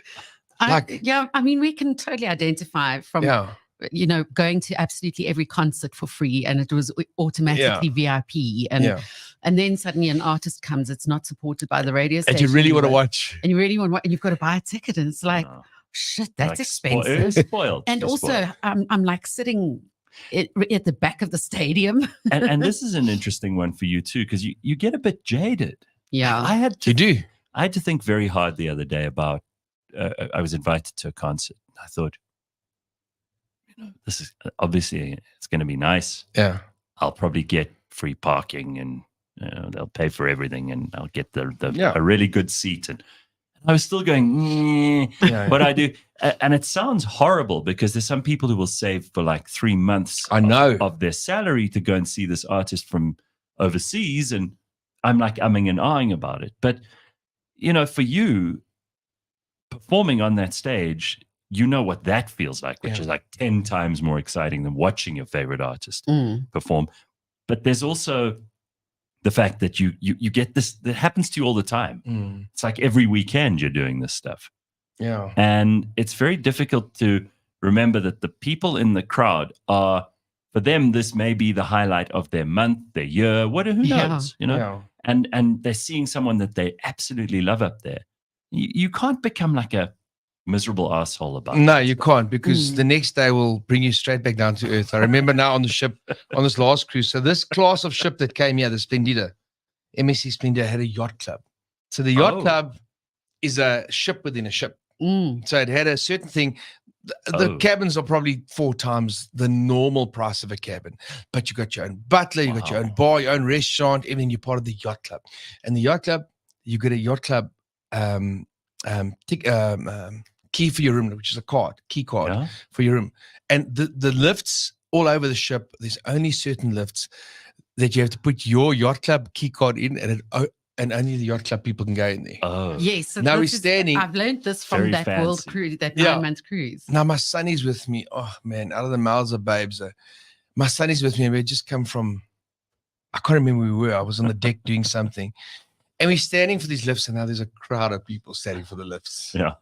And he just goes, Papa, sit your car to the yacht club. The lift is net for all. So I'm like, oh man, okay, just keep quiet, please. Papa's and it was How old is he? and then 7. Oh, man. And then I just put he took my card and put in the yacht club thing, and my lift came, and then I just let everyone come with me to the yacht club lift. He said, come with us.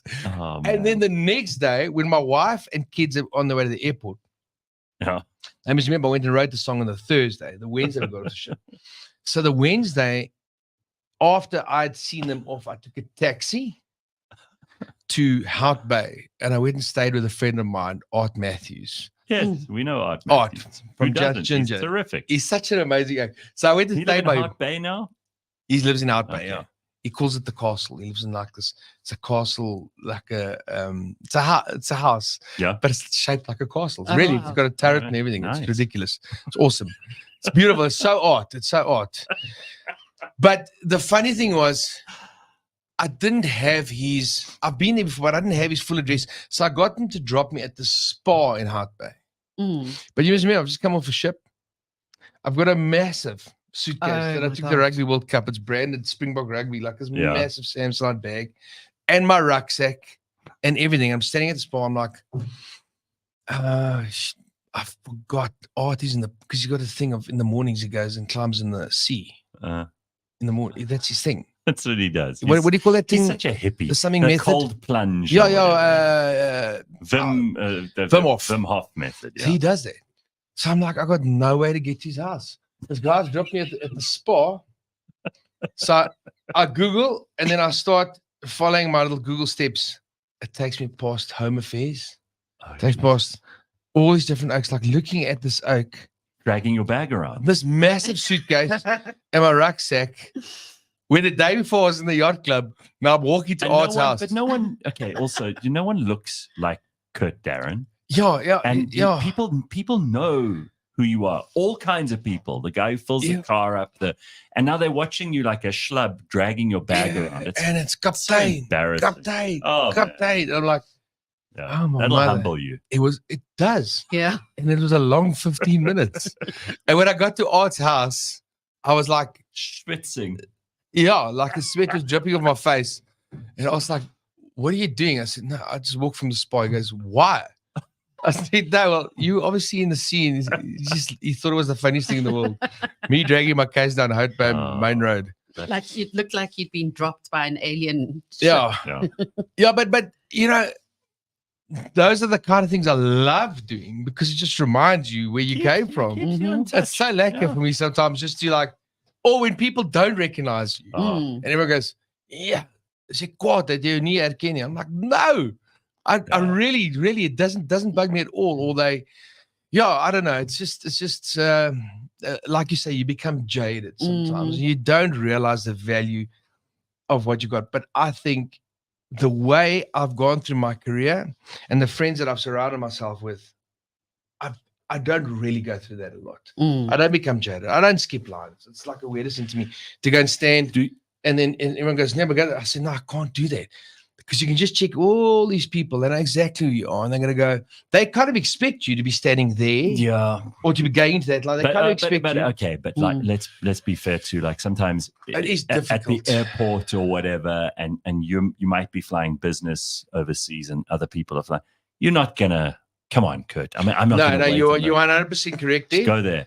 No, you're 100% correct there, but you will always still, if you don't feel something, it's like saying to me, you go hunting, and when you shoot that buck, you feel nothing. You understand what I mean? Yeah. It does nothing to you.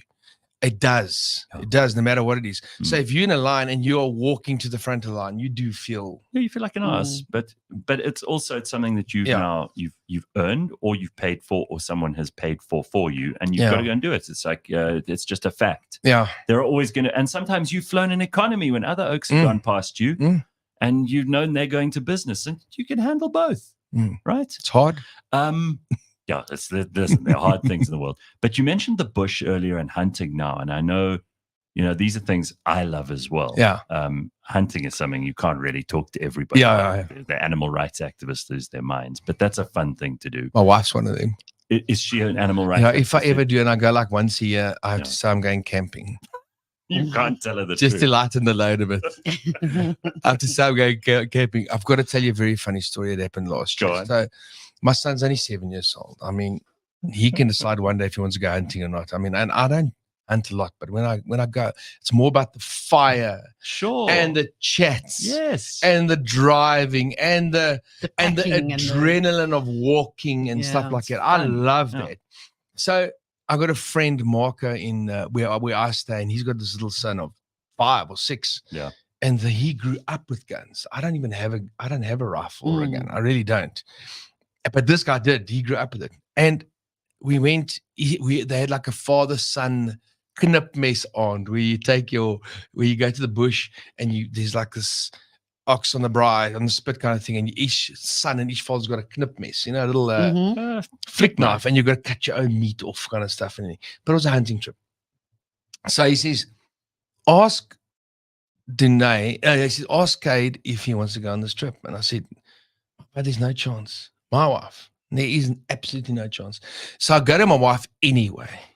You try. And I say, my baby. So Marco invited us on this thing, and Gert's going to be there, and this guy's going to be. She goes, yeah. No, she knows exactly what's coming. I mean, my wife studied psychology. She's got a master's in psychology. She knows exactly what's going. So I said, well, maybe because Cade is always, if I'm on tour, Cade's with his his mother, and his sister. Uh-huh. So maybe it'll be lucky of him to come to the bush with me just for. She's okay. Being a guy. She's okay. I'm okay with it. You can ask Cade.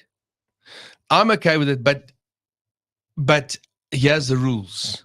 He does not go on a bucky when people are shooting off. He does not walk when people are shooting. He says, you and him are going to spend the 4 days walking around the bush and just the camping. fire and camping. Anyway, so we go. And on the third day, everyone around me, all my friends, have either got this Vilibius or this Impala or this or that. So by the third day, I've got a bit of withdrawal symptoms. I'm like, of the adrenaline. All I'm doing is walking around this game farm where Cade can't believe the amount of like bones he finds in the field. He's like, yes, Papa, What he's is my that honest city. I don't have the heart to tell him. Yeah, okay, well.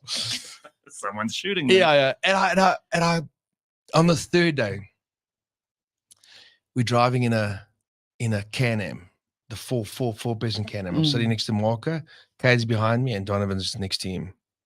And we're driving, and Marco's got his rifle with him, but we decide we're not going to shoot. It's just in case there's an aggressive daker or something.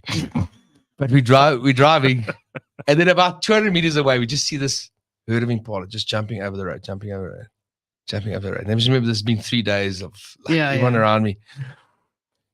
I'm like, oh, no, leave it. So I hear this little voice behind me, Papa, mosquito.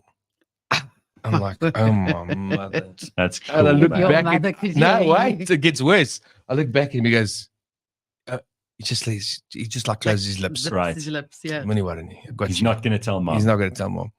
So anyway, the deed happens, Yeah. and we're on our way back home, and Donovan and his dad decide they're going to go with the family to Monte Casino and go and have a dinner there and to do this and play games. I don't want to. I've had 4 days of the bush. I just want to get home. Sure. The Monday I was away again, going somewhere. So I don't want to go to Monte Casino. So we get home, and my wife and my daughter are at some kiddies party, and they only can be home in an hour. And we're sitting the whole time. He's like, Papa, gaan ons Monte Casino toe? Nee, ons gaan nie Monte Casino toe. Ek kan nie. Ek wil nie, asseblief kyk. Ons het 'n lekker naweek gehad. No Monte Casino.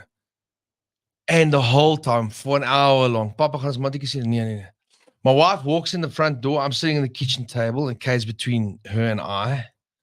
And he goes, and she walks in, and he goes, Papa, gaan ons Monte Casino toe? And I go, no. He says, Mama, Papa, the book is good. Well, shit. He broke the bro code. punished you. He broke the bro code. I hope you told him we're never doing anything cool. No, again. listen, hey. You've ruined it, you little He bastard. ran to the bathroom. He was like, oh, my mother. What did I just do? And then he came and hugged me afterwards. And I love it. Never forgive him. Yeah. That child must learn. It was a beautiful moment there. Listen, what Anyway. do you get to do in terms of like time off? You just said now you had this little weekend away, but mostly you're traveling during the week, weekends, you're recording. Did your family ever say to you, listen, it's time to stop? Because you also, in this business, you're booked for things all the time. Yeah. So if you're managing your career properly, and if someone else is helping you with that, you've Yeah. got to do the stuff.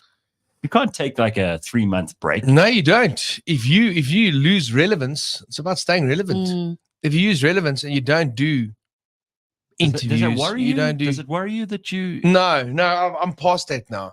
I've been in the business long enough to kind of go, and obviously, as you get older, there's a cycle and Sure. whatever. But I've kind of broken the rules in quite a few ways. When it comes, like my record company still says I'm their most streamed artist because of my history. So when streaming came along, I didn't have to worry about older CD selling. Now the kids are learning my music that their parents used to listen to, and they're partying with it. If I go and sing in a place, it's a place in Pretoria called Patstal. Yes. I was there. Yeah. Yes. Which is Listen, no, don't laugh at me. I was there one night. And, Recently. I told you about it, right? I was I was at dinner with some friends, and then they all decided, no, we're going to go to this place. And I said, guys, it's a bad idea. Yeah. This idea is only going to end one way. Yeah. And it's last minute decision thing. And I actually really enjoyed it. I told you. Yeah. It was fun. You did. Bok van Blerk was playing. Yeah. And I'd never seen him live before. And it was actually quite wild. I mean, I've done a couple of parties where I've been in that Afrikaans music scene before, but just as a normal member of the crowd. Yeah. There's a nice vibe with these people. And they clearly party hard. It's a party. You'll find a place like Anibos or those kind of festivals. Right? You're singing to 50,000 people on a night. You go there, the amount of English people that turn up because they just love it. It's a curiosity. And not just English people of all races. Yeah. Really, they turn up there and they just go, we're having fun. This is amazing. Well, one of our friends was black. I said to him, listen, are you sure you want to go to this place? He's like, no, he's been there before. Yeah. I said, well, I'm the one who hasn't. I Yeah. felt like an idiot. Yeah. No, look, it's whatever you and a lot of it's got to do with who you with. Absolutely. You know, if you with some great people that just want to have fun and just enjoy themselves and listen to some music, you're gonna have fun. If you go there with the wrong attitude, then you're not gonna have fun. You know, it's gonna be horrible for you. But I mean, it's a relatively safe environment. And your wife is totally okay with the schedule that you have and the amount of time. That you No, get to she's spend. hundreds. She's That's very part of my patient. She knew what she schedule. was getting into. Patient woman. Very patient woman, you know, and the way she works with the ship stuff and all that kind of thing, she's just got it's just actually ridiculous the way she's built. Her brain is built because she handles everything from the kids' speeches at schools to their exams. Kara's is grade 4 now, so she's got exams. Kay's only in grade 2, so he doesn't have exams yet. But the way she handles all that, the ship stuff, things that come in. I mean, I've got an office at home, but I've got someone that works in the office, but she will handle a lot of the stuff. And she just handles it like a champion. It's like the weirdest thing. I just, destiny just chose right for me, you know. No, that's amazing. We've been together for 20 years. That's spectacular. Married for 13. So I remember there was like a lot of news coverage, and there was a lot of news around when you got married, and it was everybody was interested. And a lot of these show business careers, they don't always work out because with marriage. Yeah. Because there's often, like, you know, you get a lot of attention from other women. She's got to be so secure. Also, you go off on these gigs and things. Yeah. And for a lot of people, the temptation is great. And for the wife, the anxiety is great. And it doesn't always lead to happy endings. You've got to be very, very professional about all of that too. She has to know that things are going to happen this way because she's seen it happen before her eyes.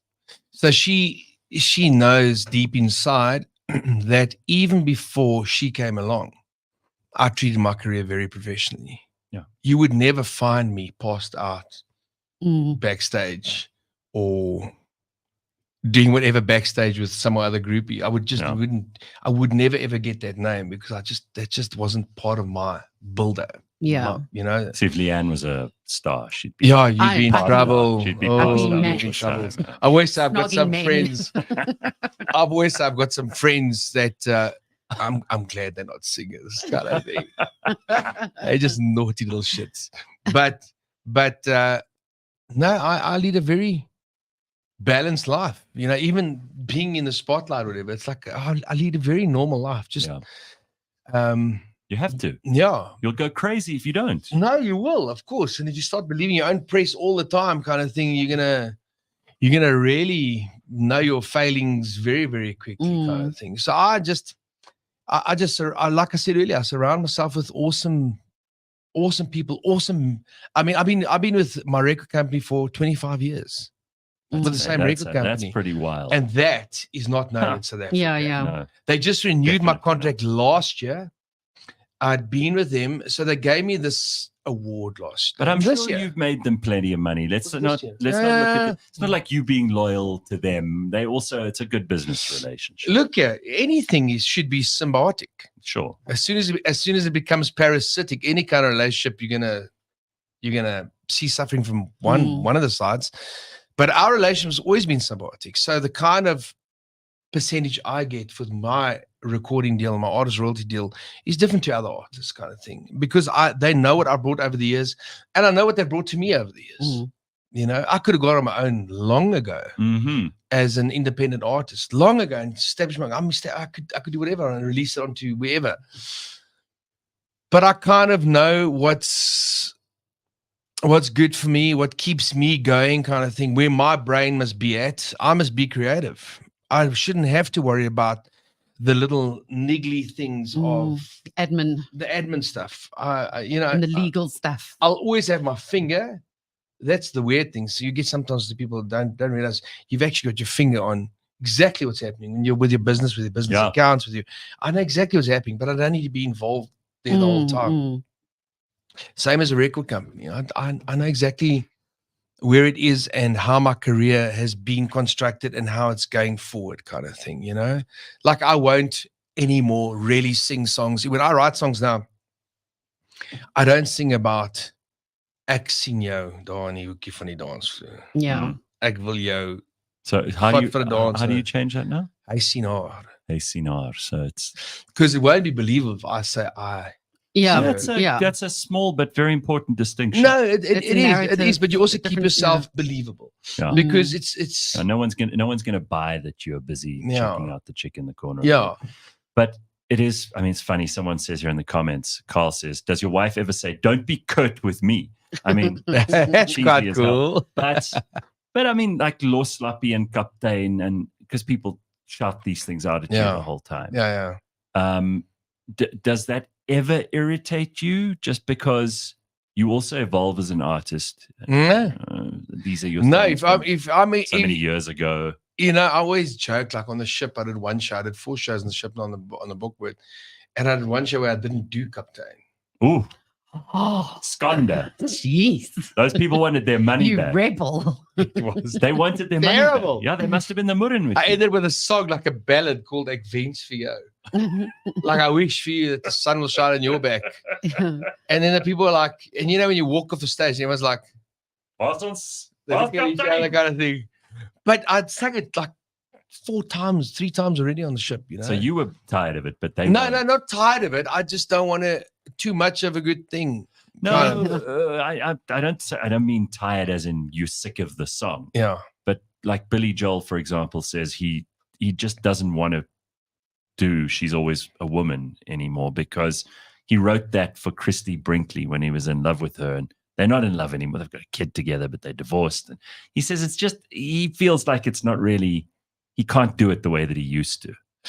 Okay, so the lyrics of Kaptein. Yeah, okay. No. So you know, I mean, I think I've said this to you before, but Kaptein was never going to come out. It was never going to be on it. Tell everybody this story. But I think a lot of people have heard me say, because it's an interesting story. I mean, my record company, Quercy and Adams, we were writing in Pinnacle Point. And we had kind of hit a bit of a barrier. We had got the whole album together, and we felt we had great songs in there. And then Quercy was just standing by the window, and we always have a glass of red wine when we were writing. He was standing by the window, and he went, and he saw a sailing ship down the sea, going past Pinnacle Point. He said, skryf vir ons Kaptein Spannie Sailor.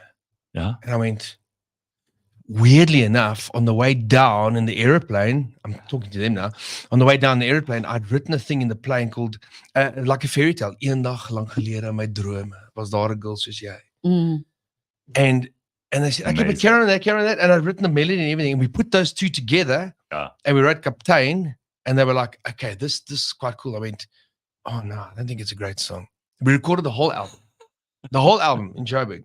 Recorded the whole album, sent it through to them in Cape Town for them to have a listen to. That was 5 o'clock in the afternoon. Yeah. 6 o'clock, I was still at the studio, and Quercy phoned and said, where's that Spannie Sailor song? And I said, no, please, no, not that song. He said, why? You just didn't want it. I said, it's childish. You're singing about the That was Macy's, bikinis, like things like that. You You know, thought Macy's and cheesy, bikinis. this is It was right. like weird. I said, it's like childish, you know. Yeah. I said, okay, we'll do it, but don't put my name on the song. I said, no, we have to. I said, no, please don't. I said, and then we recorded straight after that, constructed and recorded. And the next morning at 7:00, he phoned me. He said, okay, you got two things are going to happen here. You're going to have the biggest song of your career so far, and you're going to have people calling you Kaptein for the rest of your life. Oh my God. And you were like, oh my God, no.